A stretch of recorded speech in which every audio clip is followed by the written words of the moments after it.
Welcome to this video. Today I'm talking with David Gerrelli, who lives in Dallas in Texas, USA. We will be talking about hellish near-death experiences and how some of the experiences were able to get away from those horrible situations. My first question for you, David, when and why did you start dealing with this topic? Andrews, well, thank you for having me. It's good to be here. So it's a really good question. I get asked that question quite frequently. So I personally haven't had a near-death experience, and people that have had near-death experiences, they all share an intimate knowledge of what that means. So as an outsider, as somebody that hasn't had that experience, I was particularly intrigued to understand what is it like? You know, does it answer some of these fundamental questions for us? And as a young child, I personally had a lot of problems with the concept of death. And I used to suffer from panic attacks, quite serious ones, when I was younger, once I understood what death was. And I started to read about NDEs, and this was a long time ago, like 25, 30 years ago. And it was Dr. Moody's book, The Light Beyond, which was his second book, that kind of was my gateway drug into near-death experiences. And as I started to study near-death experiences, I started to learn that there was this concept of hellish near-death experiences. And as I got older, and I kind of didn't do very much on the NDE front for a long time. And then as I got into my kind of late 30s and I had a child of my own, and he asked me the question about what happens when we die. But also he asked me, you know, is there a hell? And I'd had these questions before from other people. And I decided to look into it. And I have a background in data science and data statistical analysis and data analysis. And there are thousands upon thousands of near-death experience reports out there, both from the Near-Death Research Foundation and from the International Association for Near-Death Experiences. So there is a huge abundance of data. But actually from a hellish, distressing point of view, the number of reports are quite low. So whilst there are hundreds of books on positive NDEs, as there should be, there are a very limited number of books on hellish NDEs. And I didn't have access to a summary of why does someone have a hellish NDE? Is there a hell? If there is, what happens when you go there? Can you escape from hell? I couldn't answer any of these questions with existing literature. So I decided to do my own research and came across some very compelling and very decisive answers in terms of some of these questions. And that's what led me to write the book. And it was only after 2 or 3 years of research that I actually decided to even write a book. I mean, initially it was just my own investigations, but I felt that I discovered something important, which most people that have had a distressing NDE already know the answer to these questions. But I felt for the rest of us, it was important to know these things. It's a question that affects everybody. And therefore I thought it was important that everybody knew, based on the data available from the millions of people that have this experience and the thousands of reports, that people were aware of some of these conclusions. And roughly how many cases have you investigated yourself? So the number of distressing experiences is relatively low. And I think it's an important point to make as well. So of all the NDEs worldwide, and of those reported, there are tens of thousands. Of those unreported, there are tens of millions, perhaps hundreds of millions in some regions of the world. But the percentage of hellish experiences is somewhere between 4 to 15% of all near-death experiences are in some way distressing. It doesn't necessarily include hell. There are various ways that an NDE can be distressing. My book does focus specifically on hell and demons, because that's kind of where many of these NDEs lead. So I investigated. I didn't unfortunately have access to the individuals that had these experiences. And because it was a data-based research program as opposed to an interviewing program, my next book involves interviewing people. But for this particular book, it was very much focused on the data, because talking to people can be subjective. People have their own opinions. And I didn't want the book to become a kind of theological in any way. I didn't want it to be kind of biased on anyone's opinions or anyone's views. So I just focused on the raw data. I compared all of the different experiences. And of that, I had probably about, and there's not many. I mean, anybody that looks for distressing NDEs, which is why there's not many books on this subject, because it's really hard to find data. most people that have these distressing experiences don't report it because they feel ashamed, or they're frightened of what could happen to them if they talk about it, or they just think that people will think they're crazy. So distressing NDEs are one of the most unreported of all of the near-death experiences. And I encourage anybody watching to report their NDEs, either to myself or the NDEF, the Near-Death Research Foundation, or IANS, the International Association of Near-Death Experiences. But to answer your question, in totality, I had a sample of about 200 to 300 cases, which I could pull from. But the book contains maybe 15 or 20. I didn't do, it's a lot of data. And the whole point of statistical analysis is to use the Grayson scale, which is a very common mechanism for measuring if an experience is an NDE or just a hallucination. So hallucinations are very common in critical care situations. So it's important to have a scientific metric for determining if an experience is indeed an NDE, and apply it. So I used that Grayson scale to apply that across all of the cases I looked at, and then I pulled out what I believe, based on the analysis and based on that metric for NDEs, I pulled out the ones that I believe to be most accurate, most descriptive, and provided the most obvious answers. And all of that is detailed extensively in the book. So when people read it, they come on that journey, reading the research that I went through with my summaries and my conclusions. Now, it is noticeable with negative NDEs that they mostly turn into positive, redeeming experiences. But are there also NDEs that are entirely negative, meaning no positive elements? Yes, there are. And they're in the book as well. And the reason typically is because they end abruptly. And every NDE typically has some purpose. Well, every NDE has a purpose. And distressing NDEs are no different.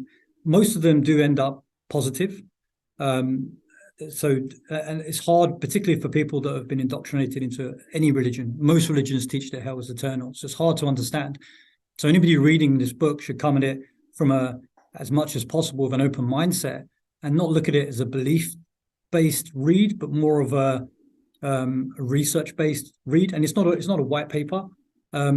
So there are people that vast majority of the times come away with positive components, where they transition into a positive experience for various different reasons, and each person is different, which is the case with every single NDE. While there are overwhelmingly consistent components of the experience, every single one is still unique. In terms of distressing, there are cases where people's near-death experience, the distressing near-death experience, ended negatively. Now, typically it's because they were returned to their body, well, in fact, that's always the case.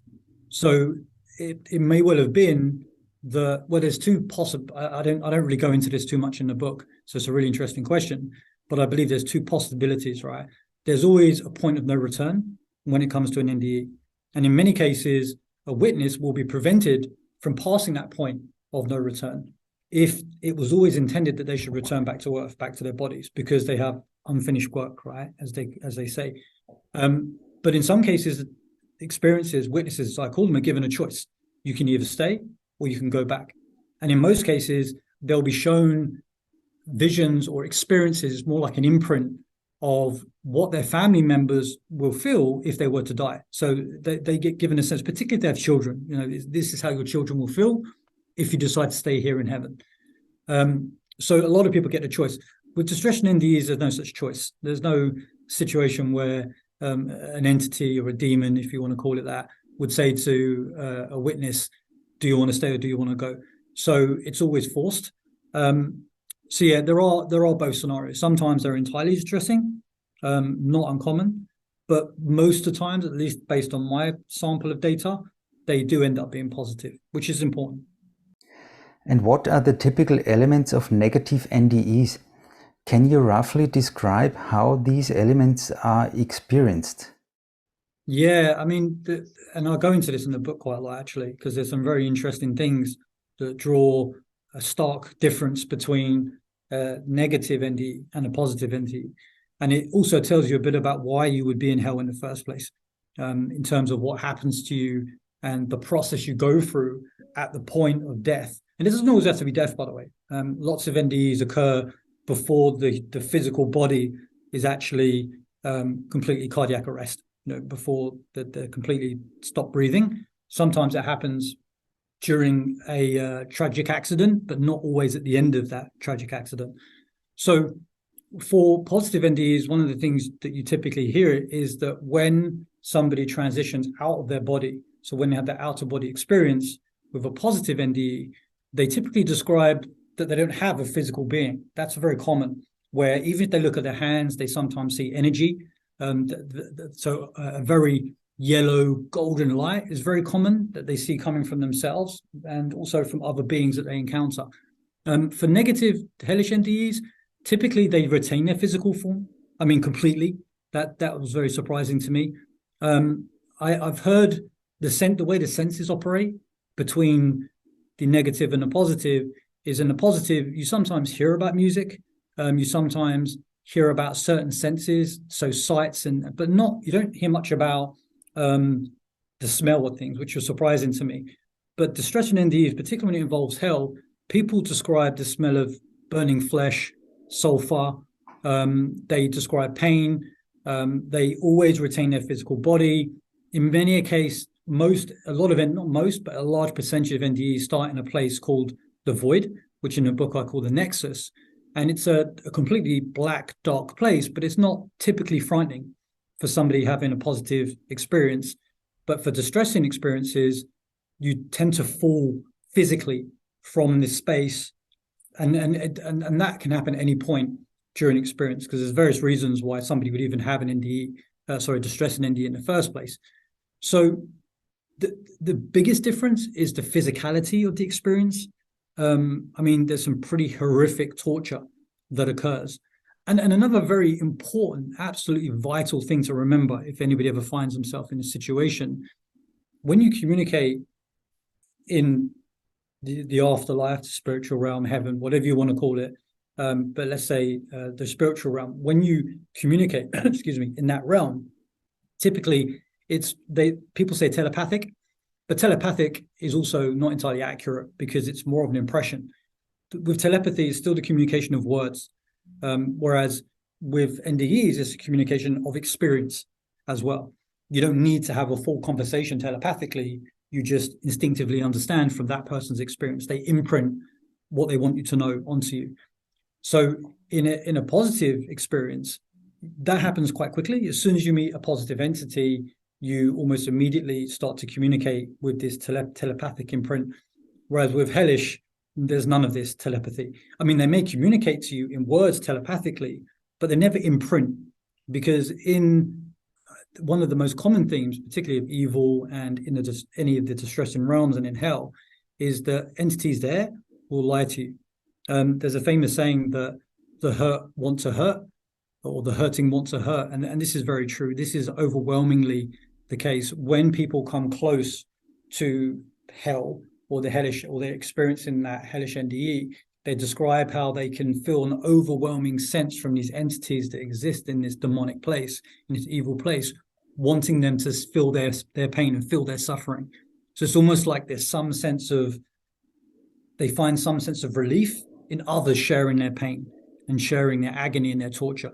So there are huge differences between positive and negative. And so to summarize, physicality is a huge difference. Communication is different. And you would never be afraid. Like, as soon as you enter into a positive NDE, you are absolutely consumed by acceptance and love and light. You don't want to go. I mean, it's the most amazing thing to happen to any human being. Like, in their entire, nothing in life can compare to it. But for hellish NDEs, it's completely the opposite. It's terrifying. It's horrifying from the outset. As soon as you smell those smells and you hear those screams, it's pretty much downhill from there, unless you're able to break out that situation to a positive NDE, or obviously return back to your body. Could you see a trend as to which type of people mostly have such negative experiences? How were these people mostly in their mortal life prior to this experience? Do they have anything in common? So this is the really complicated part of this entire situation. The answer is yes, there are things that people have in common, but it's not what you would think. So statistically, people that commit suicide, for example, that take their own lives, most studies have proven that only about half of the people that commit suicide actually have a distressing NDE. So it's not like, I mean, most theology, most religions would teach you that anybody that commits suicide would go to hell. But the data doesn't say that. The data says opposite. I mean, the opposite, the data says 50-50. So in terms of what you've done in your life, the kind of person you are, all these things aren't necessarily whether you committed crime, whether you went to prison. None of these are factors for determining if you go to hell. And this is where the book, that's why you need a book to explain it, because it's, I wouldn't say it's complicated, but it needs explaining. So the reason people go to hell is because, and it's hard to accept this, because they choose to, but not consciously. Nobody would consciously say, I want to go to hell. But the thing is, when we come to earth, and I won't get into the details of how we come to earth, but let's just say for argument's sake, when we come to earth, we have a very specific path laid out for us. What we do know is that no baby is evil. No child was ever born wanting to commit genocide or do anything evil, right? So I think we can all agree that children are quite innocent. So why would, for example, any genocidal or homicidal person end up being that way? Well, the answer to that question is environmental. It's their life, right? It's the things they've experienced. It could be mental health, but whatever environmental factors or physiological factors that relate to that is something. They didn't come to Earth that way. They were made that way whilst they were here. Now, as they go through this process, and this is true for all of us, we don't have to be homicidal or genocidal to have this. As we move through our lives, we start our lives innocent, in terms of positive, right? Children are positive. They've got no reason to be negative. But as we grow and as we move through life, we start to pick up negative aspects. So, and these negative aspects include things like hate, so hatred, and also a really important one is guilt, feeling guilty. So really any negative component that creates, and you hear this a lot when you look at NDEs, the concept of negativity and positivity. You might have heard the word vibration as well. So as you move through life, you collect these positive and negative aspects. You didn't have those when you arrived here. So when you come to the end of your life, you're carrying a lot of that negativity. Well, you're carrying all of that negativity you've collected. Now, not everybody does. It is possible, and I'm hoping people that read the book are able to do this. It is possible to ultimately forgive yourself. Most importantly, is to forgive yourself for the things that you perceive what you've done. In the book, overwhelmingly, and the book covers this, what you see is when somebody has a distressing NDE, is because they expected to. And actually a culprit of this, ironically, is religion, where they teach you that you're a bad person because you don't do X, Y, and Z, or because you have relationships that don't conform to our religion, or you don't behave in a way that conforms to the way that our religion teaches you. So people have that ingrained into their psyche, and it becomes a very negative weight, a very negative energy on them. And when they come to that point where they're passing over, they believe, and free will is a power in itself, right? It's really important to understand that no one makes a decision for you. No one decides where you're going to go. You always decide that yourself, subconsciously. So when you get to that point, if you believe that you belong in hell, or you believe that you're not worthy of God's love, or you're not worthy of the light, or you're not worthy of heaven, if you believe these things, then it will be so. And that's a really important thing to understand. It's really important to forgive ourselves. And one of my favorite sayings, and I live by this, is there is nothing that you can do that will make God love you less. And this is where religion and NDEs and spiritualism really start to come head to head, and they fundamentally disagree on this concept that God, and every single person that's had an NDE, a positive NDE, knows this without a shadow of a doubt. There's no question that God would never hurt you or any human being, any soul, ever, under any circumstances. There is nothing you can do where he would punish you. So how do you end up in hell? Well, it's the negativity. If you're consumed by hatred and self-guilt, and then you come to the end of your life and you go through your life review and you can't process the guilt and the hatred, you can't take it into heaven, right? You can't take all of this negative. You can imagine it, and I use an analogy in a book as like an oil spill, right? Imagine you've got a beautiful, pristine blue ocean, and it's filled with sludge and oil. That's what negativity is, the oil, and the pristine blue ocean is heaven. You can't put your negativity into heaven. You didn't have it when you were there before, and you can't take it back. So there's only one place, and this is what I also believe, and I don't go into I do discuss this in the book, but I believe that hell is almost a human creation, because, and then there are many examples of this that I get into in the book. There's a concept called an egregore, and it's quite common, and it was the Freemasons actually that came up with this concept back in the 17th century. And the concept is that, and there's also another concept called the law of attraction. So if you take the law of attraction and the concept of an egregore is a thought form. So it's effectively a manifestation of people's thoughts or emotions. If you get enough people together, and this happens in human history, right? When people take sides, particularly in war, they form what's called an egregore, right? The good versus the evil, like both sides think they're good and think the other side is evil. So they form these egregores of belief. They manifest. I mean, it's happening right now in all countries and all, different, like far left, far right. These are egregores where people share the same thoughts. So when we pass over, this egregore, that hell is an egregore, right? So it's this concept where all this negativity that people brought with them when they finally died, they can't take it into heaven. It's got to go somewhere. So it creates this egregore. If you think of scales, right? If your negativity, if you can't let go of your negativity and it outweighs your positivity, where is it going to go? The law of attraction says that positive is attracted to positive and negative is attracted to negative. So that's why people are attracted to hell. And so it's that's why I wrote a book. It's a very complicated subject. But ultimately, how you behave is far less important, although how you treat people is vitally important. It's whether you can forgive yourself when that time comes. And it's whether you can let go of your guilt and your hatred. And the answer is you can. And even if you can't, there's still ways to avoid this situation. And is it also possible that, let's say, good and positive people have negative or hellish NDEs? And if yes, why? Maybe they have guilt. Maybe they feel guilty about something, right? I mean, actually, they're probably more prone to it, right? Because if you have a preconception of good, like what is good, right? It means that you do everything perfectly, you never hurt anybody.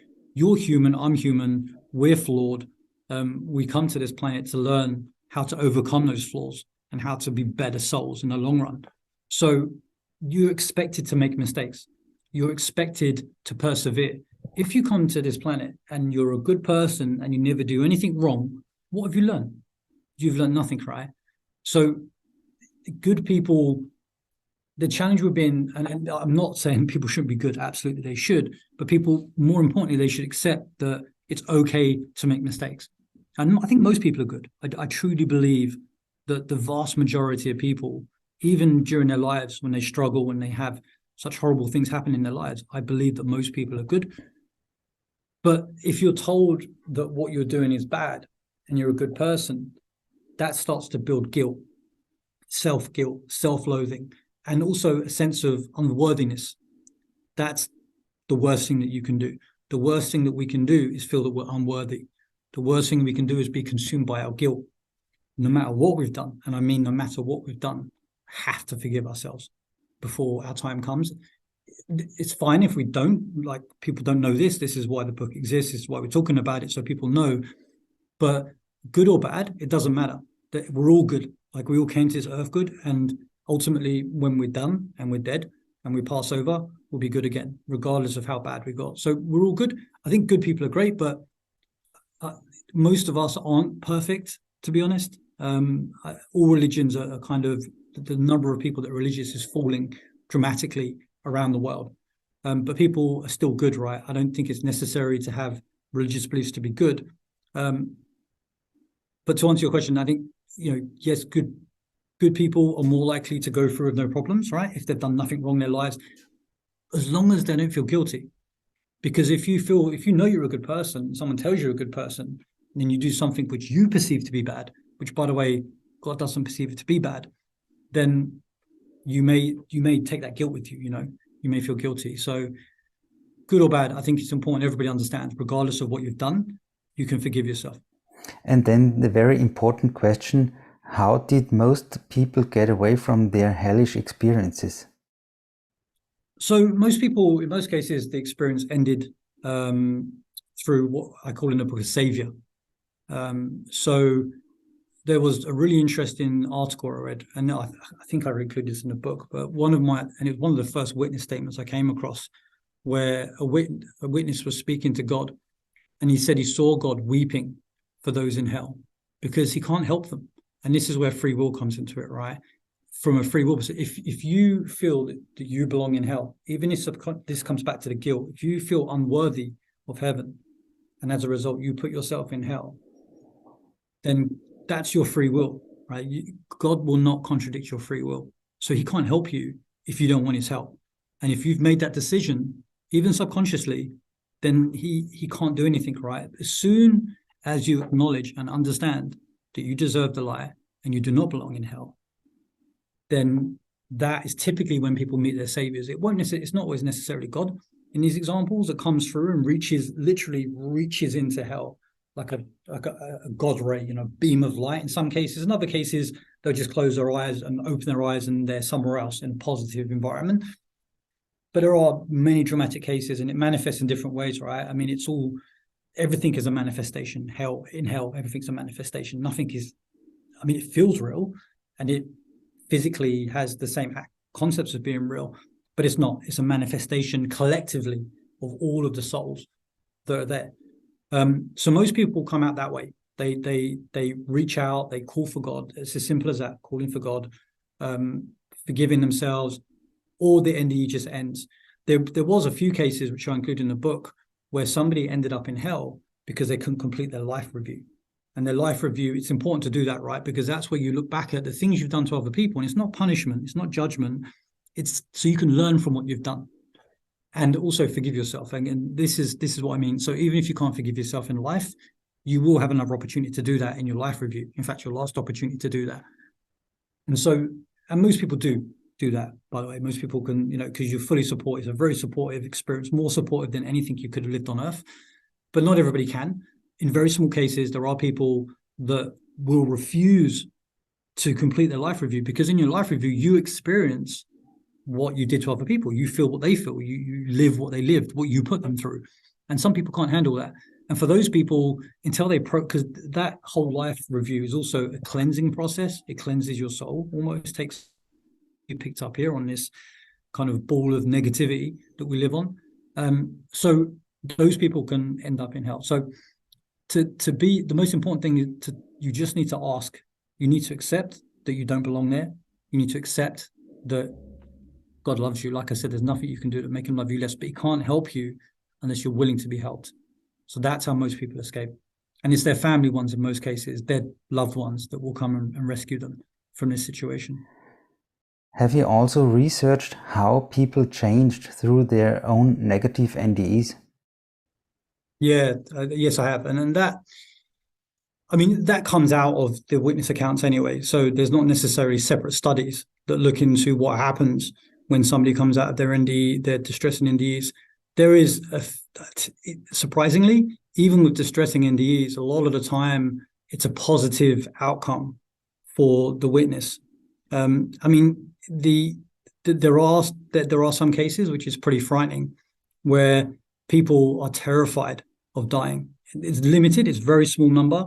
But in some cases, when I was reading witness statements, they were having physical symptoms of fear and distress as they were writing this witness statement down, right? So they were sweating, they were struggling to breathe, they felt it's just anxiety, physical extreme anxiety, just when they're talking about their experience. So that can happen. It is rarer. In most cases, because the distressing experience ends positively, the outcome is positive. But there are many cases, and I hope that the book answers the question for people that have had these distressing experiences but still don't know why. If they read the book, I'm sure they'll find their answer as to why they had that experience. And there's a lot of people that fear that they're going to go back to hell when they die. That's just not necessarily the case, right? And the same lessons for those that have had a distressing NDE as people that have never had any NDE of any type. It's the same advice, the same guidance, the same outcome. So positive in most cases. And there are some extreme changes in people's lives when they have a near-death experience, more so than even severe life events like, you know, a heart attack. You know, the change in people's lives is just staggering.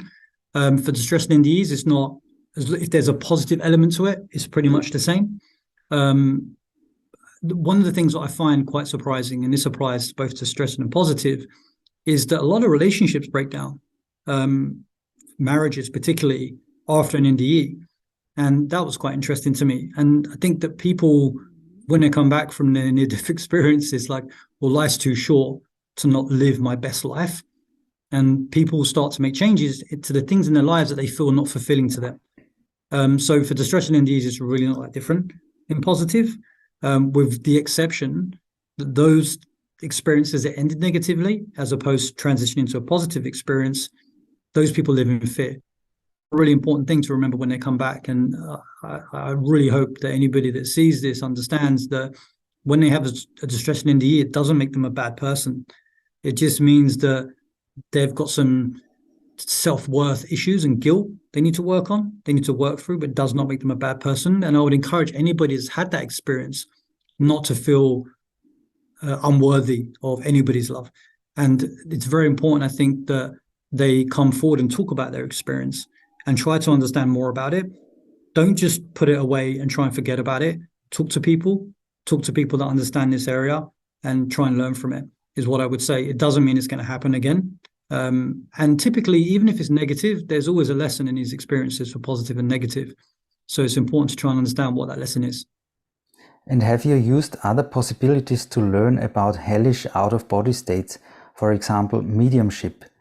If so, did you find any correspondences between the near-death reports and the other sources?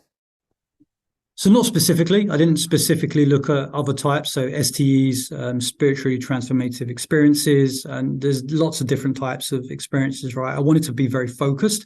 And also there's like the circles, so your audience, for example, will be very open-minded to the various different types of spiritual experiences. Most people aren't like that, right? So most people still think that NDEs are like UFOs. It's just some kind of, it's astonishing to me, really, that coming at it from a scientific point of view, that there are studies, there are some good studies taking place, but really not as extensive as it should be, considering it affects every single human being on the planet. It's surprising there's not as many studies. So I focused on NDEs specifically because I wanted to make sure the book would appeal not only to those that are already convinced, already know or understand what's going to happen. They already know what's going to happen based on their own studies and looking into this subject. I want to try and reach people that maybe aren't aware of NDEs. And in order to do that, I needed to keep the subject very focused on near-death experiences. But I can still answer the question. I am aware of ST. I spoke to somebody recently who had a spiritually transformative experience. There are absolutely lots of connections between, I do believe, but I would have to do extensive research to make that belief a conclusion. There is a difference. But to conclude it, it would require more research. But I do believe, anecdotally, based on what I've read, that spiritually transformative experiences are real and that they are very similar to near-death experiences. And I believe the reason for that is various. But in many cases, a lot of people that have these experiences, they are performing some form of meditation, or they've taken some kind of psilocybin is a very common psychedelic, and there's studies into that. And the reason I mentioned that particular drug is because it suppresses something called the ego center of the brain. It's being used in medical studies now to treat severe depression and anxiety, and it suppresses the ego center of the brain. And the ego center of the brain is your sense of you, and it's an anchor to this earth. It's an anchor it anchors your consciousness to your body, to your physical body. If you suppress or eliminate that ego center, then the idea is that you're more connected to your soul, and therefore your soul has access beyond this realm, which otherwise you wouldn't be able to do. So I do believe that STEs and mediumship and these other, I do believe that people have these abilities and have these experiences. I just haven't done extensive research into it. But based on some of the feedback I've had recently, I am considering looking into this subject a lot more in the future. Yeah, I think there's a lot of interest in hellish experiences, and there's a lot of association when it comes to hell. and anything in regards to evil, to associate that with religion and theology. And all I would say is, whenever you enter into the subject of near-death experiences, or anything when it comes to the kind of this entire subject of life and death, it's better to come with an open mind and just the book is not a religious book. It's specifically intended not to be a religious book. I talk about religion, I talk about demonology and how it's been translated, and religion is important in terms of how hell came to be in the first place. But I would suggest, regardless of what people believe, it's still interesting to read, and it's always interesting to get another perspective on things. So I would say just come with an open mind. I've tried to be as scientific as possible, and yeah, I'd welcome any feedback. And most importantly, the book is actually a positive message that you'll see at the end. Sometimes, and I think this is really the biggest lesson of all, is that life is hard, but at the end of it, all those things we learn is very positive and necessary for us to have gone through those experiences. I think the book is very similar in that fashion, is that it's a hard read in many cases, depending on how well you can handle some of these distressing reports, but ultimately it's a journey to the light at the end. And I hope people find it interesting. And if you've had a distressing NDE, please do report it, and don't be afraid to talk about it. And as I said, always forgive yourself. David Gerrelli, thank you very much for sharing your insights about this topic with us. No problem, Andrew. It's been a pleasure. Thank you for your time.